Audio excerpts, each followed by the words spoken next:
السلام علیکم ورحمت الله وبرکاته. زیم عبدالرحمن سره زیم ذاکر خان. په کال 2019 کې د جنوري په 14 نیټه باندې په ښار محله نور محمد خیلو کې یو ادبي ټولنه وشوله چې د هغې کوربه یوسف خان سوشل میډیا او کلیوال رنګونه تنظیم و. په دې پروګرام کې د ښار مشهورو نامورو شاعرانو شرکت وکړو او د دې سره د کلي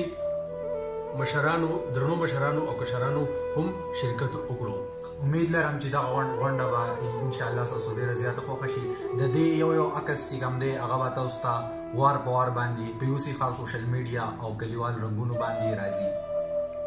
د پروګرام په لومړنۍ حصه کې د اختر علي شاه صاحب د پروګرام په باره کې تاثرات تاسو ته وړاندې کوو.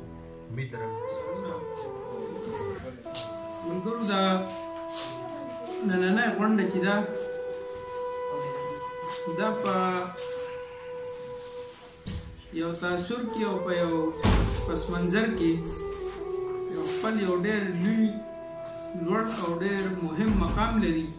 او هغه زموږ یو تنظیم و چې ما د شعور صاحب سره د دې مونږ انعقاد کړی او دا مونږ جوړ کړی و. نو پس حالاتو سره د دې تنظیم هغه هرې ځلې لکه دغه شوې خو ختم نه دی او هغه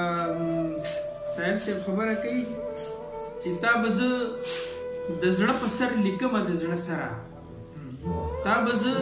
د زړه په سر لیکمه د زړه سره خو یاد یې ساته ورور له به دې وړمه د زړه سره او زړه به ورانوم چې د زړه نه ورانومه زړه به ورانوم چې د زړه نه ورانومه نو څنګه به دې د زړه نه ورانومه د زړه سره. دا تنظیم نن زه ډېر زیات خوشحاله یم او زموږ دا ځوانان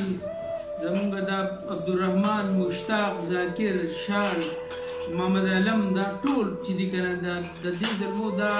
زه به ووایم چې زموږ ورته د مشرانو موږ ورته ملامته یو او دا دوی دا همت دی څنګه چې ملکان صاحب وایي چې دومره خوندوره غونډه او یقینا چې موږ په ډېرو لویو ځایونو کې زه دا وایم چې دا د دې ځوانانو موږ ته یو پیغور غونته کړی دی لکه تاسو هم لکه مطلب دا زه ډېر زیات د دې منندو یم ډېر زیات خوشحاله یم دوی او دلته دې ملګرو